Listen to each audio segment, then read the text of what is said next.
Thank you so much for joining us for another edition of All Angles. I'm Dion Jacksonville, and a very special welcome to our viewers on onespotmedia.com.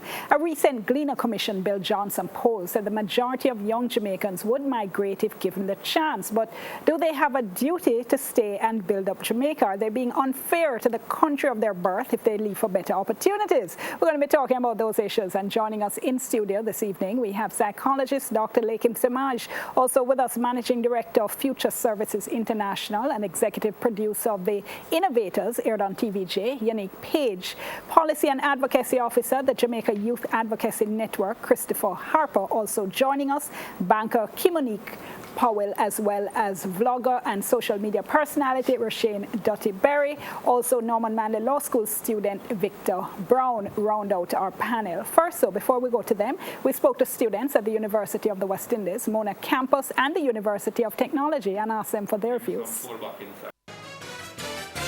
It depends on the opportunities, career opportunities that will be given if I did, because right now, Jamaica, a lot of persons leave in university and not getting into jobs. So if, say, Canada, England, or America, they always need nurses. If the opportunity presents itself, then yes, I think I would. That's really a hard question, but at the end of the day, no, because I want to stay and contribute positively to the development of Jamaica.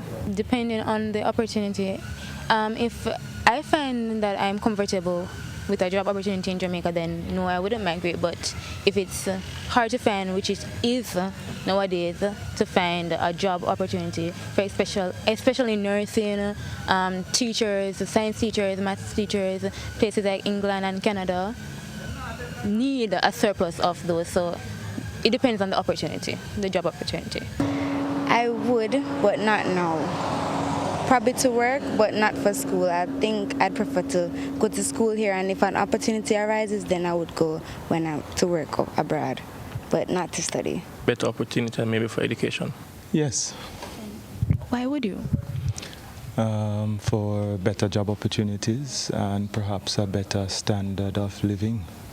The opportunities as a college graduate that are made available to you, there aren't that many, and I don't see myself working for 4 years to get a good degree to go work in a call center, which it looks like that's what they're trying to shift everybody into. Say you're going to university for 4 years. When you graduate with a degree, there's no jobs in Jamaica for you to do. So there are better opportunities abroad for you to do your jobs. There are more exposure to jobs overseas, and for instance, you're doing a course for 4 years and then you can't get any jobs. You have to work at call centers and they don't pay you as much as overseas. What course are you here? Construction. So don't you think you have opportunities out here, construction-wise?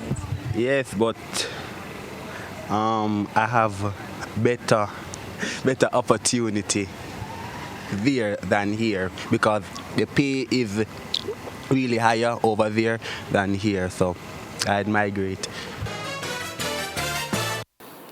Okay then. So going back to that Gleaner Commission Bill Johnson poll, it had said 52% of young Jamaicans between the ages of 18 and 24 said they would migrate.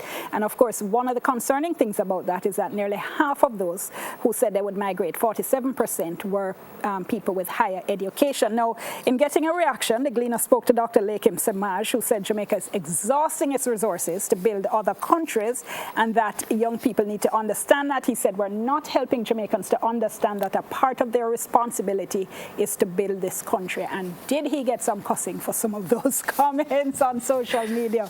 So let me start with you, Dr. Semaj. Do you stand by that position? Without apology. Very simply, my first 14 years were spent below Torrington Bridge. I lived in one room. I walked to Central Branch. I got a government scholarship to KC. I walked to KC. That made me a nationalist. At that day, when I first walked to KC, I said, listen, I owe this country. I got my education. I created context for myself. Went away, work and go to school. eventually, I was teaching at Cornell University. In 1980, I was voted the best teacher at Cornell. At the end of the term, I resigned. I said, if I'm so good, why am I in America helping to make them better? I need to be with my people. I resigned from my tenure track position, came home to a 1-year appointment, and then created my way in Jamaica.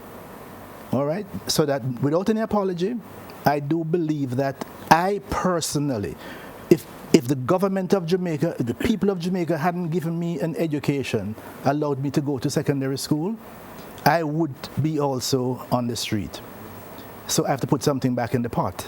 I'm looking at Yannick Page's face, but before I go to her to figure out what that expression is saying, let me go to Roshane Dottie Berry, because you had shared with me an experience you had graduating university, and I'm going to ask you to share it with our viewers in terms of you decided, okay, I'm going out into this job market and doing everything that you're supposed to do. Tell us what happened. You know, I understand everything that he just said a while ago about, you know, being loyal to Jamaica and all of that, but I think that is when you grow up in you grow up in a different time, in terms of people and in terms of that love for country, and where that you felt that, okay, after independence and all these things, you owe Jamaica like so much. I grew up like that, loving Jamaica, you know, from 7th grade, okay, brain drain, don't be that. I left from the university, did everything according to the books, that you do these things and so you can work here and love your country and give back, you know, your dollars. And I left university. I remember just sending out application after application, no jobs, over 300. You know, when they talk on profile, when them say you have 1 foot of shoes, and if you really want the job, you walk, go to somebody's door and knock. I did all those things. I mean, I exhausted every single resource that I could, and there was just nothing. I remember at the point, you know, I want wholesale. Actually, there was a place on Facebook, I needed a job, Jamaica, and I found myself taking out stuff off my resume so I could compete for get a job at a wholesale, because now it reached a point where I wanted to be in Jamaica, but no, I just didn't want to say, okay, I have a job, so I feel like I had some purpose. And when I saw it reach that place, now where I tell grandmother, poor grandmother there at church, I try to get job for me get food handler's permit for me to work in a You got the wholesale job? No, I never get it. At call center stuff now, it's like they were taking out of people who left from high school with just like CXCs alone. So I found myself like, boy, I can't even compete to get a good call center job. And so I remember it really did bring down my self-esteem to the point where I was like, am I worth it? Do I have some sort of value? And I think it's when I was actually pushed against the wall like that. No, I said, well, the only other resource that I probably have is just like, okay, let me see what I have, what kind of personality and stuff. And that is when throughout that entire time now, I was able to say, okay, monetize my personality, and then the whole YouTube thing happened. But while that but might what be did the job hunt do to your feelings of, I need to be here to build Jamaica? Oh, no. Gradually over time, like, when I say, like, I'm that person, you know, like, when I was in 7th grade, I write down, say, I want to be a nation builder. Who say in the future, what do you want to be? A nation builder. Because I was that person, like, yes, Nanya the Maroon, Marcus Garvey, stay here, you know, build Jamaica. And I slowly, after university, is the reality check hit me and realized that if I really want to give back, it's not going to happen now. You know what hit me when I realized, say, okay, I'm reaching a point now where I need to help my parents. And if I were to stay in Jamaica right now, I have friends who migrated, and in about a period of time, they were able to like buy 2 car and own homes at 26. How many young people in Jamaica right now could say them can acquire that in a time? Where now, if I stay here, I might acquire it by 40. When I need to go buy 2 houses, my mother and parents said that if I stay here and work at call center, I do it for the time. It's when them 50 now, and then all of us are huddled to try to secure housing and stuff like that. So it is unfair to select the young people like stay here, because we also have to live. Hold that thought, because if I follow Dottie Berry, we're listening to him all night, because you're such a storyteller. But Yannick Page, let me bring you in quickly. Your thoughts on what you've been hearing? I mean, I think Lakim has a point, right? Which is that, you know, your heart should be with Jamaica. But at the same time, Dion, the numbers don't lie, right? The survey said that most Jamaicans who want to migrate are looking to the United States. When you look at the Jamaica's unemployment data for young people, right now it's just shy of, it's at 39 right? Where it has been for a while. Okay, so we're just shy of, I believe it is almost 40% for young women, 18 to 24, and just shy of 30% for the general youth population. In the U.S., it's 8.8%. The general unemployment in the U.S. is, for young people, is 8.8%. Compare that with Jamaica, right? More than 3 times. At the end of the day, and it's not just that. When I left school in 2004, it took me 7 months to find a job. And I graduated at the top of my class, right? With distinction. And I got a scholarship. I was actually bonded to Jamaica. I couldn't leave. And it took me 7 months, and I felt like the lowest person I could ever be. I just felt so useless. And I was talking to your PA on the way up, and I asked her, how long did it take you to find a job? She said, well, I graduated in 2011, and it took me 4 years to find something that was substantial. So every year, what we're not actually tracking, Dion, in Jamaica is how long it actually takes you. We know the unemployment figures every year. What we don't know is how long does it take young people to actually find a job that is has some permanence. And when you look at that, it becomes even more dismal.